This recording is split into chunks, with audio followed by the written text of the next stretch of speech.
Hey everybody, I hope you're all well and that everything's going as well as it can for you. We've got the last lecture on the meta-ethics chapter here to do, the lecture on ethical objectivism versus ethical non-objectivism.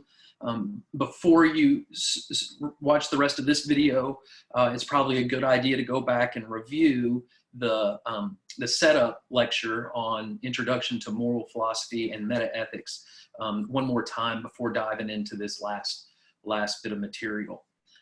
After you do that, go ahead and come back and watch this video as well. So I'll go ahead and get started here. Let me share the screen. We can get into this last bit of material. All right, so remember the debate that we're looking at in this chapter is a meta-ethical debate over whether there are any objective or universally true prescriptive or normative claims, right? So meta-ethics is about the status or foundations of prescriptive moral claims, right? Normative claims that tell us what we ought to do or express value judgments. So far, we've looked at moral relativism. That's a meta-ethical theory that denies the possibility of cross-cultural, universal, or objective moral truths and says that morality is only relative to or dependent upon current cultural consensus. So the idea there is that there's different moralities for different times and places, and that moral claims or prescriptive claims, if you want to call those true, are only true binding on members of those particular cultures, not cross-cultural. And we looked at a couple of arguments for that view. The second view we looked at was purports to be an objectivist view of morality. That was divine command theory. Looked at a couple of arguments and some criticisms of that view as well. And then this last section is on ethical objectivism and ethical non-objectivism. So the ethical objectivism is a non-religious attempt to justify objective moral truths, and ethical non-objectivism, of course, denies the possibility. It says that, you know, morality is all basically just a matter of personal sentiment or something like that. So again, we got a couple of pop culture examples of this kind of thing, pop culture illustrations of it, and then one main argument to look at for ethical non-objectivism here. So again, here are the two positions we're worried about. Your textbook calls it ethical non-objectivism. It's subjective, right? That's what he's saying. Non-objective means subjective here. So again, we have what looks like an apparent contradiction. It looks like that if ethical objectivism is true, then ethical non-objectivism must be false, and vice versa. And so the first view here is just the notion, the meta-ethical theory, that the objective truth of ethically significant statements or judgments, and again, by ethically significant, we mean something like a prescriptive claim, a prescriptive statement, or a normative statement that expresses a value judgment about what you ought not do, right? Or about how you ought perform actions, what actions ought you perform to be morally correct, right? So the idea here of ethical objectivism is that there are some objectively true, ethically significant statements that are not merely matters of human convention, human sentiment, like subjective feelings, or divine decree, but are grounded, the objectivity of these claims is grounded in features of the statements themselves or the consequences of the actions. Right? So this view is also called moral realism, right? The idea here is that there is a moral reality that is independent of just individuals' personal preferences or traditions or conventions, right? Then the denial of that position is ethical non-objectivism. Again, we might call that a form of ethical anti-realism. It's not real. Morality is not real. It's dependent upon, right? Its existence, moral truths, exist on personal sentiments or cultural traditions or something like that. So here the idea, again, is the denial of ethical objectivism, and it's the meta-ethical view that there are no objective, prescriptive, or normative truths or prescriptive statements. Morality is just relative either to individuals or to cultures. So moral relativism that we looked at previously and individual relativism, those are just two different ways of being an ethical non-objectivist, right? And so again, let's take a look at one key argument for ethical non-objectivism here. course, we got to have some pop culture examples, right? So there's this one's not mentioned in your textbook. Your textbook uses Cider House Rules as an example of the debate over ethical objectivism and non-objectivism. I like to use this movie, The Shape of Things, which is actually a play. LSU put on that play many, many years ago before I even got my job here at LSU. A few years before that, they put on the play version of the show. And in the movie, there is, in the last few scenes, an explicit debate about objectivity and ethics.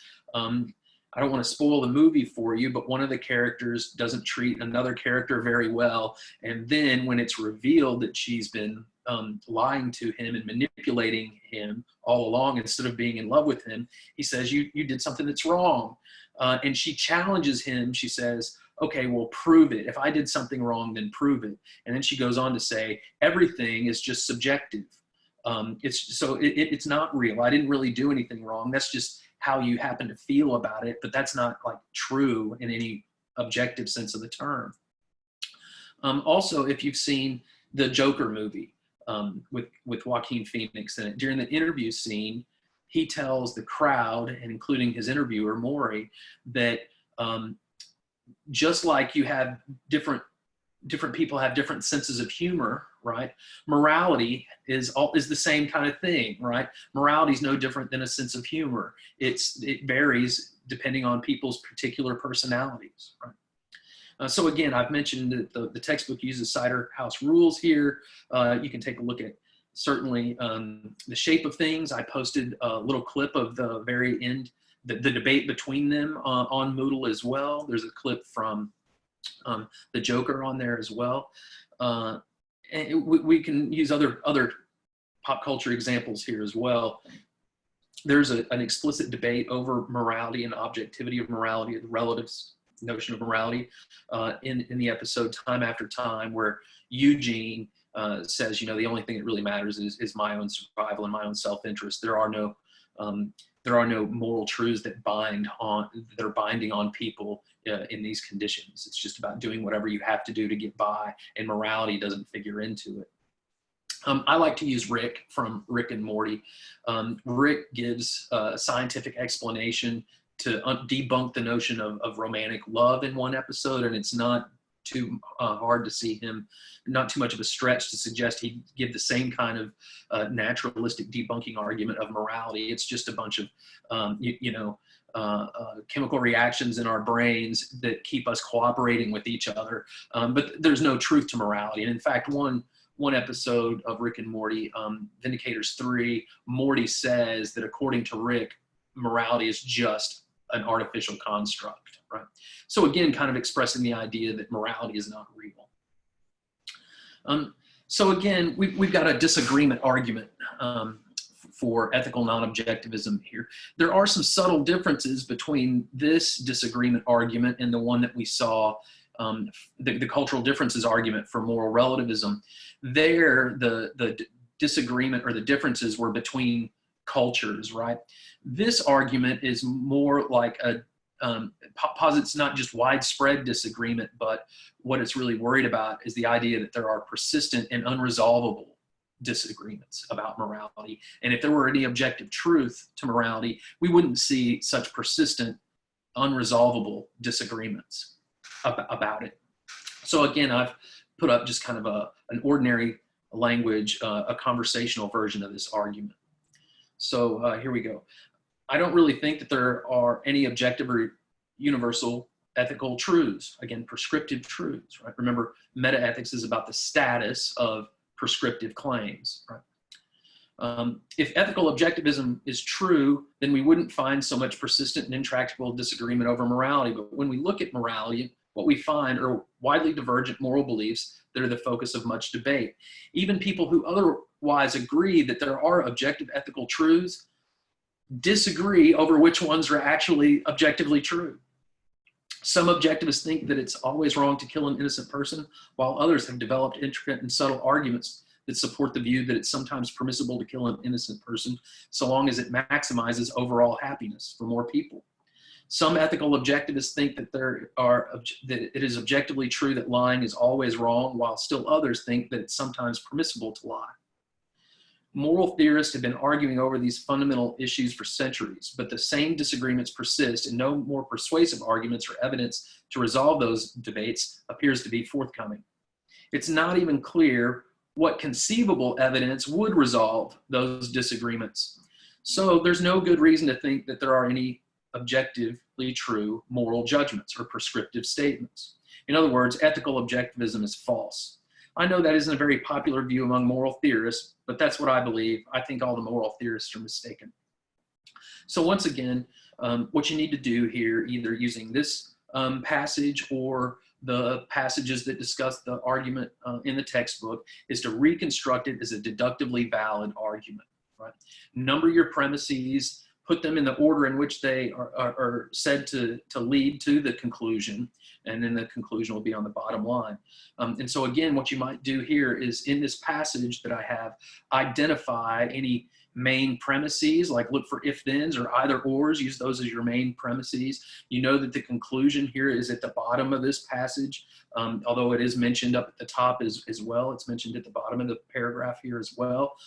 It's the idea that ethical objectivism is false, right? So identifying those key premises, all you got to do is restate this argument using, this time, just one basic form of a deductive argument, deductive argument type. So I'd use modus ponens or modus tollens to get that accomplished.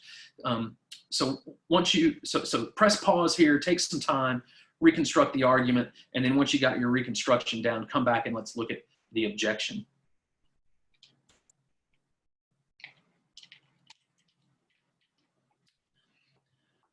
Okay, hopefully you've got some kind of reconstruction down already. Let's take a look at the objection to ethical non-objectivism.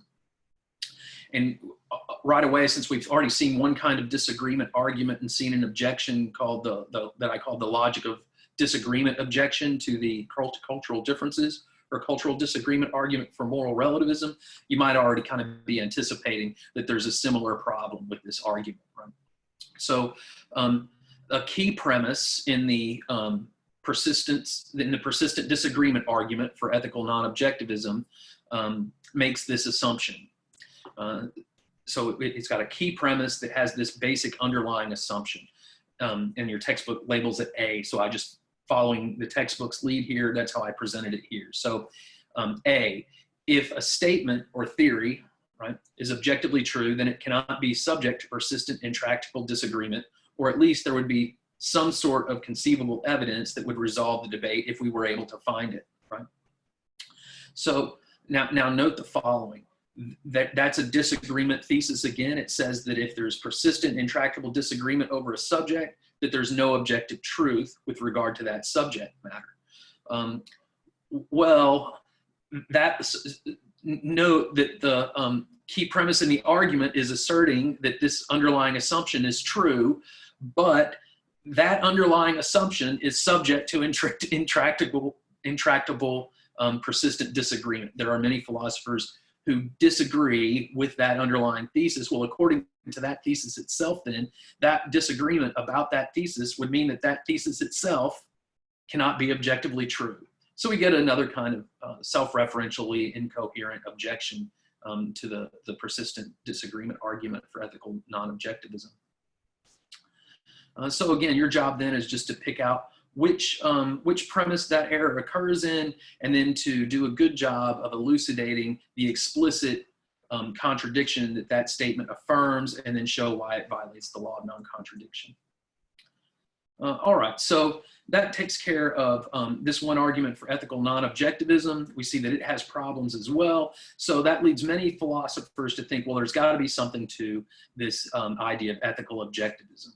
And so here's a little bit about how that view might be worked out.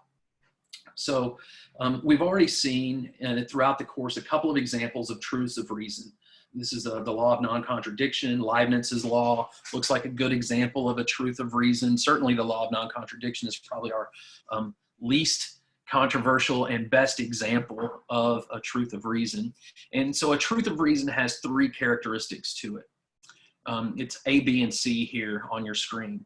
A, the claim has to be obviously true such that if we deny it, it leads us to self-evident absurdity. So for example, if you deny the truth of the law of non-contradiction, you're then seemingly committed to self-evident absurdities, like saying that there are square circles, or that this sentence cannot be understood in English, and it can be understood in English. So there you get a self-evident absurdity, right?